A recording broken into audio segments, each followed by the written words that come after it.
Hola, it's Joe Partavilla, and this is the Forbes Books Podcast. And do you remember that old Apple commercial with the famous catchphrase, "There's an app for that"? Well, have you ever wanted to combine high-def photos, text, and videos into a digital magazine format? Well, now there's an app for that. Today I'm talking to the founders of Magma, Jake Warner and Joey Chowaiki. Jake, how are you? I'm good. How are you? Awesome. And Joey, welcome to the podcast. Thank you for having us. Now, I guess the first question, let's start with you, Jake, is an app.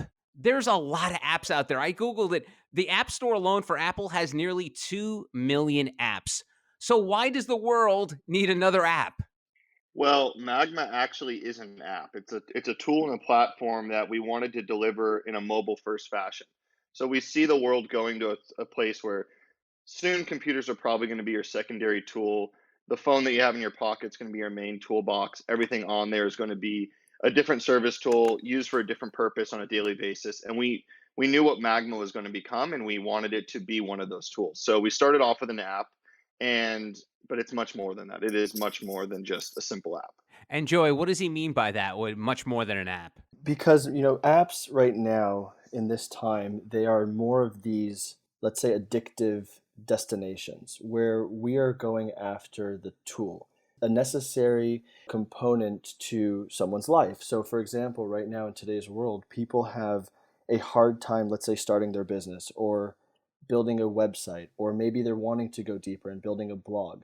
The fact that we did the thinking for you and a user can simply go on to Magma, craft a full digital story, or let's say article, lookbook, recipe, that looks like your traditional media mobile articles. The fact that they can do that with no tech experience or no design experience and make it happen in a matter of minutes on a mobile perspective, it is a powered tool, which we will be branching into desktop and Android in the coming months. And a lot of the headlines, Jake, are about your app, or I'm sorry. Is it okay if I call it an app? Now I'm worried that I'm going to offend you guys. No. Go for it. At the end of the day, it's an app, but we're different than the other 2 million. I feel you. A couple of the headlines are, it's your one-stop content creation app. That is a lot to unpack there. Walk me through that. What does that all mean? The idea being that you can almost fit every single type of media into a mag. So we call our digital mags that are created on the platform a mag. A full-fledged YouTube video mixed with an hour-long camera roll video that's shot in full resolution with 20 different full resolution photos, a shopping link, and a map link. That's a lot of different media to be consolidated into one area. And I don't really think there's any other place to do so from a mobile first perspective.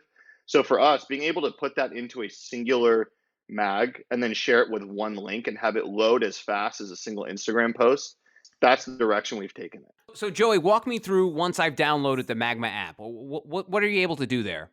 So on Magma, if you hit the plus button, you start by adding a cover. You can use camera roll pictures. We can add another layer of images, layering your brand logos in PNG. We have multiple colors and different fonts to use. So you design this amazing cover that invites the user in to open the mag. Once you create your cover, we give you these pre-created templates that have a combination of, if you're choosing images with text, it's called our article templates.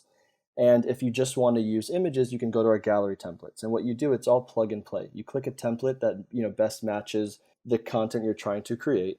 And if you were to hit, let's say, for an example, a article template that would have 2 media boxes and a piece of text, a text box, you would tap the media box. And we give you the option to pick from your camera roll, either a video or a picture. We open up YouTube actually within the app, so you can actually place your YouTube videos within Magma, and it counts as a view when played for YouTube as well. We have interactive maps, so you can hit the map button and type in the exact address you want, and when people do consume that later, they can open that map and take them directly to that destination. We also have Unsplash, so for those who are, let's say they're building a certain mag with deep information on a skill set they have, but they're not the content creator when it comes to pictures, we give you the ability to pick stock images, and it gives credit to the photographer as well. Wow. Then our last implementation would be social links. So if you are creating a mag and you had a powerful Instagram post or a powerful tweet that you wanted to recap, you could simply go to your Instagram, copy the link of that image, or go to that tweet and copy the link to that tweet, and you could embed that within a media box, and what will happen is it will actually populate the Instagram image with the link to take you to Instagram once you open that mag to consume, and same with the tweet as well. So you're really uncovering this amazing story in a matter of minutes by plug and play on your mobile device. And then once that mag is published, it can go to our feed, which hits our community. And we also index keywords from the caption that generates a unique link to SEO. So we're indexing keywords to Google, which is boosting your Google ranking. If you take that mag, you can copy that link and paste it anywhere. We are platform agnostic. Wow. So, for example, if you make a nice deep mag on a vacation or the ultimate itinerary, and you are a travel blogger, you can pop that into Twitter. Anyone who clicks it can consume it. Anyone can consume with or without the app. And we also do have a privacy feature that I will let Jake talk about in a minute. But overall, that's our creation tool. Very easy to create a nice deep mag. Goes to our feed. We have the ability to search for other, mags on the platform by genres. You can save mags to your stack, those that stand out to you. Those who stand out to you that you might not want others to see, you can save it to your private stack. There's a lot of fun features that we're also going to be rolling out, but our main core is our content creation suite, and we've really nailed that. Cool. And Joey, let's talk about privacy. I'm sorry. Let's go to Jake. Jake, let's talk about privacy, because as you know, big tech was under siege in 2020. You saw people going after TikTok and the Facebooks of the world. Absolutely. Talked about the data and the privacy. Talk about the safety. People now are sort of now wary of what's coming out of Silicon Valley. So talk to me about how you guys are working on that. Yeah, absolutely. So when looking at a product like Magma, where it's solely designed for you to share information, both on a personal and professional level, it was definitely one of our key components to look at on how we were going to collect the data, how we are going to utilize it, and essentially like what data we needed to utilize on a base level and then beyond. So our team really looked at it. We almost simplified everything down to the bare minimum. Everything that's collected is encrypted. And when it comes down to what we actually utilize, it's almost always on simple terms based on what the user actually selects. So if they select a genre that they're tagging their mag with, or they're using certain keywords, that's what we're utilizing to then better the platform. But we're not really utilizing a lot of that in any sense other than that. So I think a lot of the turmoil that's been caused with social is if someone posts something and it goes viral, what's the validity of that content? And for us, we've always been outspoken about the fact that if someone has a story to share, the validity of it should be in the hands of the consumer. So if you're reading a mag and you feel that it's not really the most valid information, that's for you to decide. Now, what we are going to be creating is different privacy tools that allow us to tag certain mags as news, tag certain mags as branded content. That way we can actually distinguish what's real and what's not, just simply based on key layers of information that we're collecting. But for the most part, if you go to our App Store page, you can see what data we're collecting. We're collecting very little, and almost everything that you're giving us user information wise is encrypted.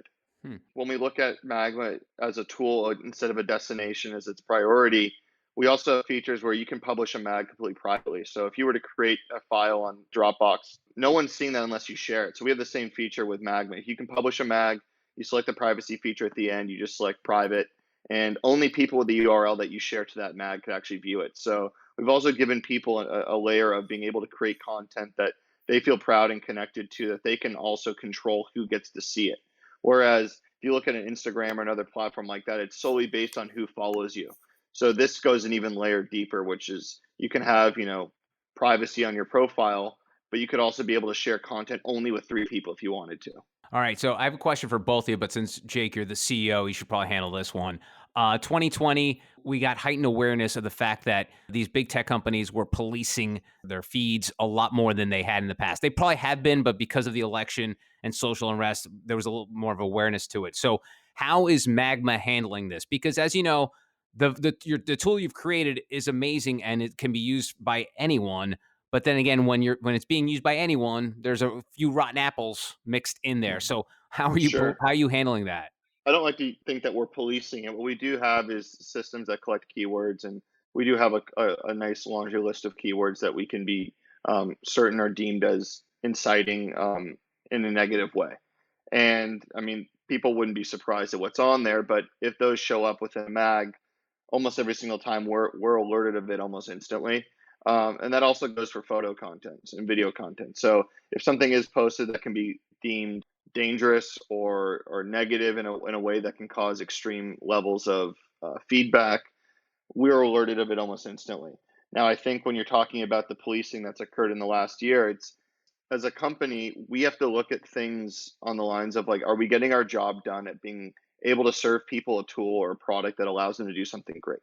And if you look at Twitter, you look at Facebook, Instagram, even Reddit, you look at these platforms, they just want to be able to let people do something great. And of course, there's monetization sides of it, but when an account becomes that bully on the schoolyard and it's causing nothing but issues, it's causing nothing but problems. And even if it is bringing positivity to others, that positivity then turns back to negative hate or pushback on another group. That's something that needs to be handled immediately, because that could ultimately end up being dangerous. And without pointing fingers or necessarily taking a side, it's we've all seen kind of voices heard on both sides that create negative activism in certain aspects. And when it comes to running one of these platforms that allows for voices to be heard and ideas to be read, it's our job to do whatever we can to keep that as free as possible, but also keep a safe environment for everyone. And Joey, who is this for? Because it sounds like you've created a pretty good plug and play structure. I mean, to me, it's analogous to what Squarespace does, where any human being who who knows his way around a computer can build a website in minutes. Right. But who's this for? Like, is this for like people who want to be a professional actor, model, content creator? Is this someone who just wants to have a fun little place to go to? Who's it all about? So, you kind of mentioned right there, for example, any creator who has, let's say, a mass following, they have a mass following for one reason only, and that's because they have an audience that respects and looks up to them. So anyone who has a story to tell, it is, Magma, it's for them. But for, let's say, a creator specifically, they're limited to just a little box on an Instagram. The stigma there is, quick swiping and tapping, moving away. People are not really digesting the long captions or the deep storytelling. People are, skimming through stories. There's nothing really tangible there. And then if you're going to long form content, you have your YouTube channels, which is like its own animal. And the fact that we can encompass that within a mag kind of captivates that use case as well. So if you are a creator, you want to create deep information, and we're giving you that outlet to create a full story and direct your entire audience to go see what you're creating. So for example, let's use again that travel, let's say a travel blogger. They can now go on their trip and encompass the full story from the hotel with the links to the hotel. A video that they might have shot on YouTube that was 10 minutes long, pop that into the mag. The restaurants they went to, the map locations to where they went to. So it gives that full deep dive into what the audience wants to see. Now that's from a creator standpoint. Imagine those micro bloggers too, who all want to share these amazing stories, and everyone's now competing for this real estate space by come to my blog or come to my website, and then if there's little adjustments, it's not as easy to maintain. So we really like to say anyone who wants to tell a story, this is the perfect outlet. We created an outlet for anyone to look professional and create something so aesthetically pleasing that it's really a big accomplishment once you publish a mag. Someone again who has no tech experience or who has no design experience, the fact that they could go on to Magma and create such a powerful mag and then share it is the bread and butter of what we're trying to do. So we say no stories are left unshared, and whoever wants to tell a story, this is the best outlet to tell a story. It's also, if you look at it, it's, we're in a landscape where a lot of these capabilities and end goals of like either sharing a published piece of work or, getting a story told in a manner that's more aesthetically pleasing than just a normal social platform. When you look at that, there's often like a mass learning curve or barrier to entry based on experience or price or education, to learn those tools and actually be able to get the skill sets to a point that you can do it on your own. And when we look at the market, a lot of the products that have always kind of come to the forefront are, hey, we've taken something that was once blocked behind experience or price, and we've made that simplified and streamlined it where it still fits into a workflow of a professional, but it also meets the needs of someone who's just hopping in for the first time and experiencing or exploring their capabilities of design or creation or storytelling. So for Magma, it is that tool where if someone has never actually blogged, they've never written anything other than an essay for school, or they've never put together a deeper piece of media when it comes to sharing the content that they need to run their business or just even just stay connected within family and friends.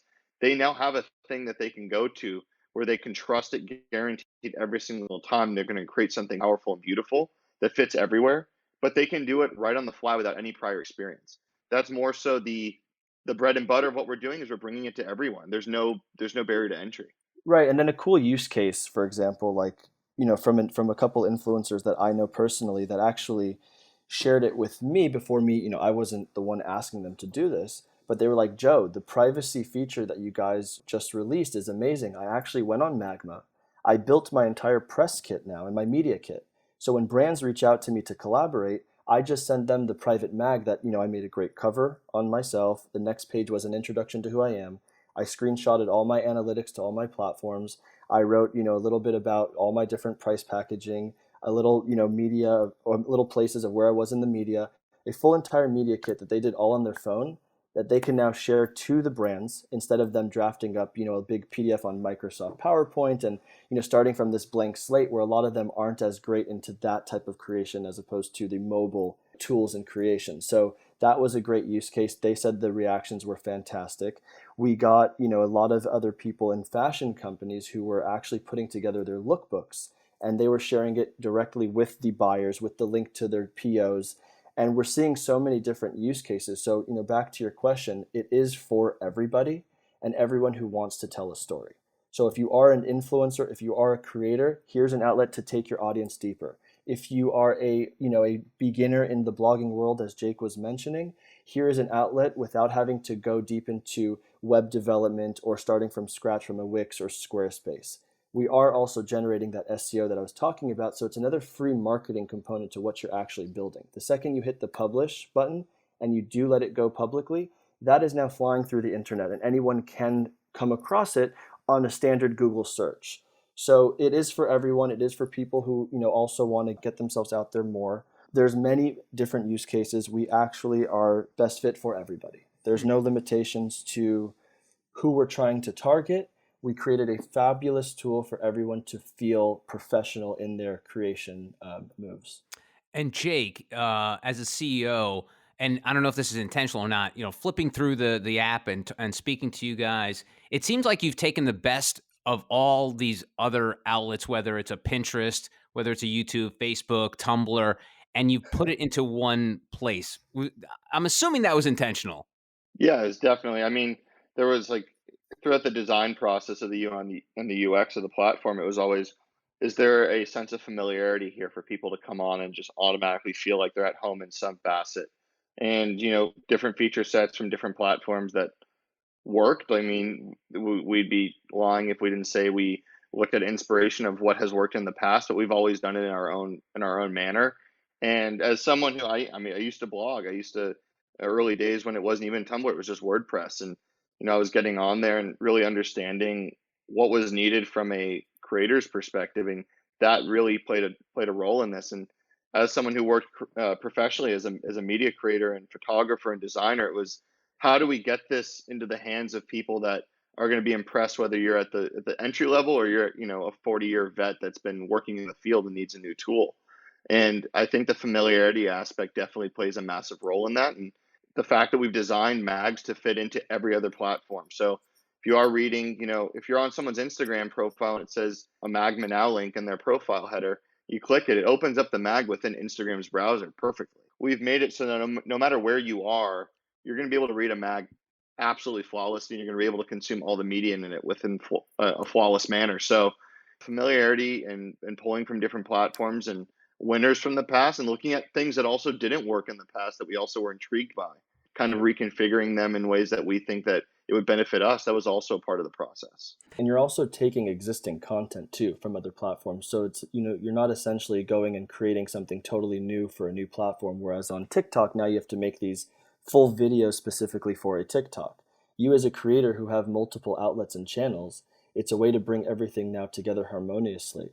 And we actually do have an average read time of 6.5 minutes, which is a very powerful number for our platform and for us being only in the beginning stages. 6.5 minutes is a long time because people are diving into the photos, they're reading the content, they're swiping the pages, they might see a link, they click the link, they might see a YouTube video, they're watching the video. So our users are really enjoying the consumption of a mag and the way it's laid out too.